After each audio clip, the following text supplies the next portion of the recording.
Hi, it's Rich and Agvila, and Agvila just finished doing a session, and she came in and said something about she loves it when she actually talks to these entities, these aliens and stuff. Yep. And she started telling me about these reptilians she was talking to, and I said, "Hey, you want to make a video?" And I'll kind of interview her. So yeah, Yeah. yeah. So you just did it a few minutes ago. Yeah, just finished it. Yeah. What inspired you to look for the reptilians, or did you just look for Well, anything? Are they pop into your face or something? no, the person has out of body issues, like hard time getting out of body, and I'm like, okay, gonna check what's the problem. So I get out of body, and the first thing I see is like I'm on a spaceship. Like it's just like I don't know, like close my eyes and I just appear in that place. Wow.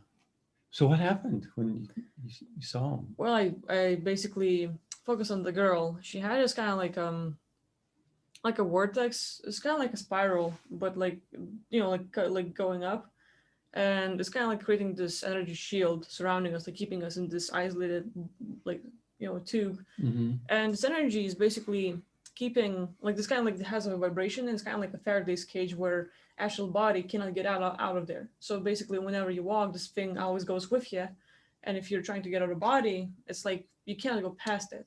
So no matter how hard you go, you just like keep moving your physical body, because no matter how hard you try to move astral, it's just like not moving. So it's kind of like stuck. So started with that, and then I was like like trying to see who's responsible for it, like who's doing it and why. And so like in a spaceship, I asked this reptilian, like, is this your job? And he's like, just nodding and stuff.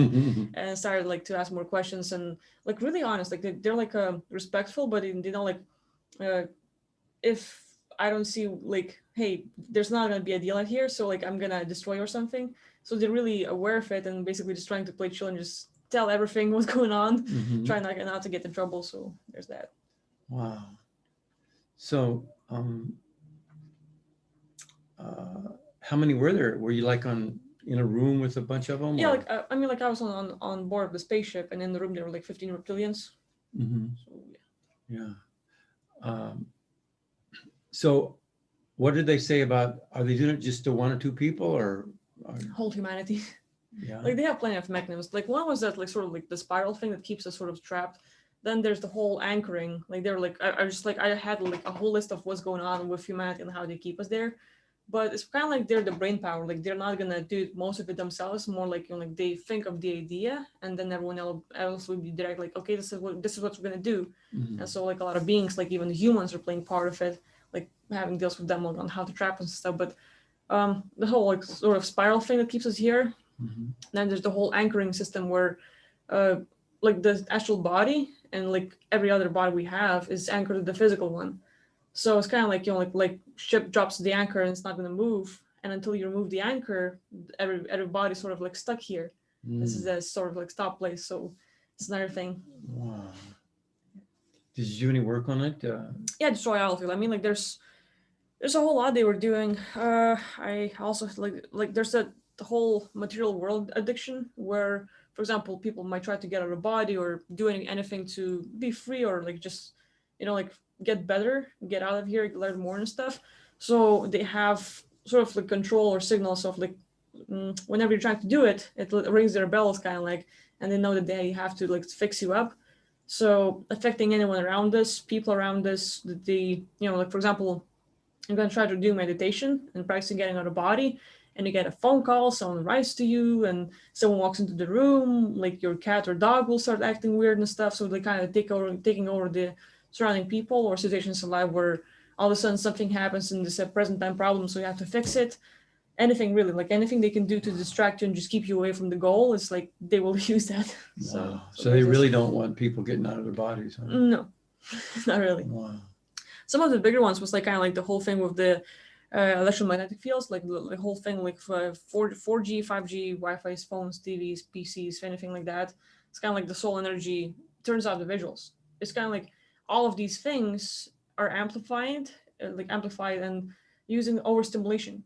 So you look at the phone and you get it, or like talk on the phone. Like you don't even have to watch things, but like overstimulating our senses. So next thing you know, all of a sudden you stop seeing things. And once you stop seeing things, then they amplify the mechanisms of thinking and start putting thoughts in your head. So Mm. all these worries, concerns, and like I'm not good enough, like self, like sort of like low self-worth and stuff like that. They're just like trying to shut it all off, and basically all of a sudden you're focused on this world and how bad it is, and you lose all the interests, and you're just set up here like, oh, this sucks, and you're like sort of like really stuck here with your mindset, and a few clicks and it's out. Go ahead. Yeah. Like you can talk to. Yeah, like I mean, like tell your peeps what you're finding out. Yeah, like turning off the visuals, hijacking the mind, setting up people in circumstances. But like the biggest one is that everyone else that is here on Earth, absolutely everyone, is like has a clone.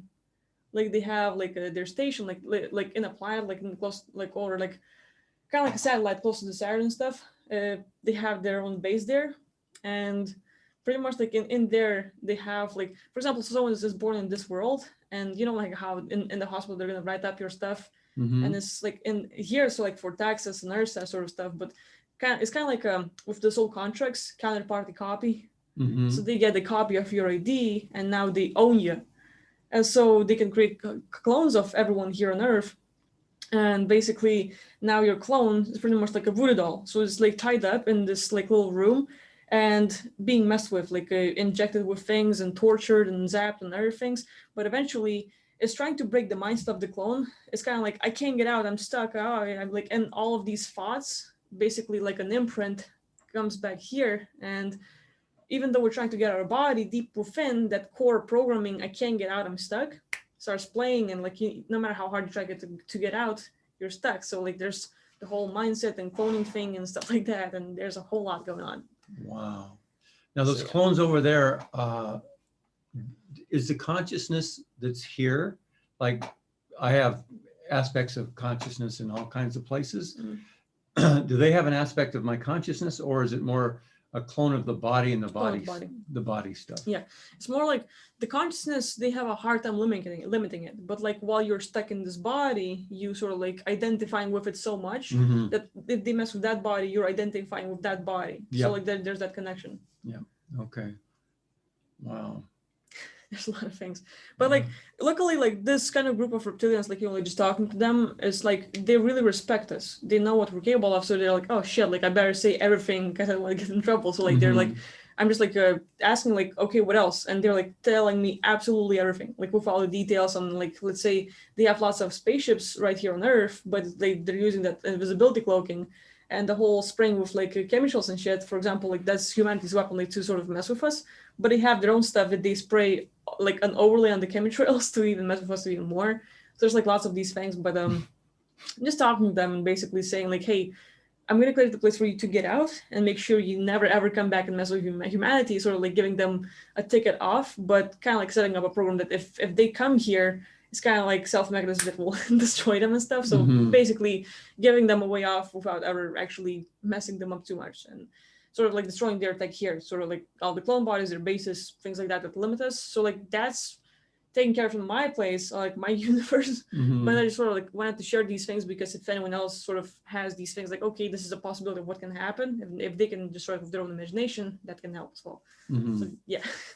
Yeah, the part about them having respect, it reminds me of the idea that circus people, when they get a big elephant, well, when the elephant's a little baby, they chain it up, and then it gets programmed. So now when it's a big elephant, it could stomp through the entire circus and keep going, but it won't.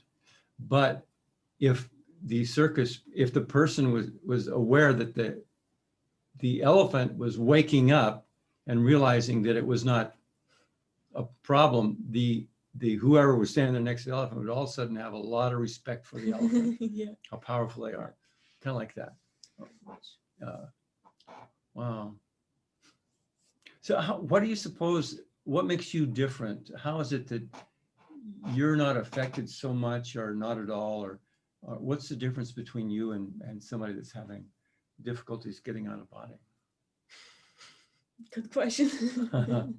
I haven't like really researched this thing myself. Like, I mean, we practiced like for 8 years, daily practice and things to get our body, a lot of that, but I don't know, like maybe not being recycled here, or like not really sticking in the physical universe too long to be messed with. Yeah. that much. My thoughts, my theories on it are that you don't have the mind. The mind is just a mental construct. It's all the thoughts and past life memories and programming and all these things. And they're fired up because we talk internally every day. Most people will talk to themselves all day long. And this keeps the background stuff fired up. And that's the case. And all that programming was in the case. And because you're not a thinker, you don't talk to yourself in your head, you don't have that stuff fired up. Whether it's there or not, its potential, whether it's there or not to even be fired up is irrelevant. But you don't talk in your head and it doesn't fire up. And so now you don't have all these limiting thoughts and beliefs that are just lingering in this background of your consciousness, like most everybody else does because they talk to themselves all the time. So like that allows you to stay empowered and free in your awareness and consciousness and the things you do and the things you know and how you operate in life. That's my theory on it. I like it. So that being said, would you recommend people to try to quiet the mind to sort of like have less limits? Oh, absolutely. Yeah. Because when we think, we fire that stuff up. It doesn't matter what you think. It's going to create a feeling state really strongly or subsurface. Oh, I'm bored. It has to do with what you focus on, what you're thinking about, or what you're doing in your life. So the more a person thinks, especially thinking about the negatives, they're triggering up their stuff and their rules and their beliefs, and they have rules and beliefs on how they're supposed to behave or how they're supposed to feel. If that and that happened yesterday, how am I supposed to feel today? I'm supposed to feel, it's just subconscious beliefs that they're playing into, but they keep it all fired up when they think and talk to themselves. So if you can turn it off long enough, like I'm just for a day or two, if you could stop thinking completely for like a day or two, all that stuff would go away and you would feel that, I believe you'd feel that unlimited or more toward that unlimited freedom in consciousness. It's a process too, but it would certainly. Sort of explains a lot because like I don't know, like people ask throughout the stream and like other times how am I feeling here on Earth now, and actually I'm pretty happy. Like I don't have that stuff going on to trigger me. Yeah. So yeah, good stuff. Well, is there any other notes that you want to look at and share with your people? Yeah, sort of like I don't know, like trying to give as much information as possible as soon as like just like really fast.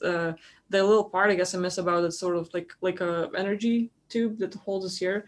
It's kind of like it's empowered by our own energy. So they create a construct that will be powered up by our own energy. So like this thing like sort of like constantly drains us and keeps us exhausted, tired, these things, and sort of like kind of like always sort of like tired stuck.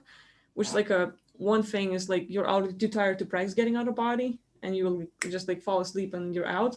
But at the same time, dropping our vibration to the point where if we do get out, like we're in the lower astral realms where they can mess with us and push us back in the body and wipe our memories. So it's too easy to sort of like keep us trapped. So so there's that. Yeah.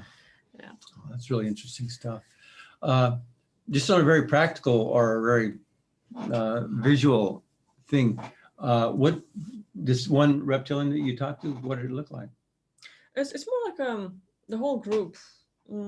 The whole group more have like that longer snots and stuff, but the one I had is kind of like in the middle. Like it's like kind of like a humanish face even, but like scaly, and it's not a draconian type where it look like completely human, but like more like in between.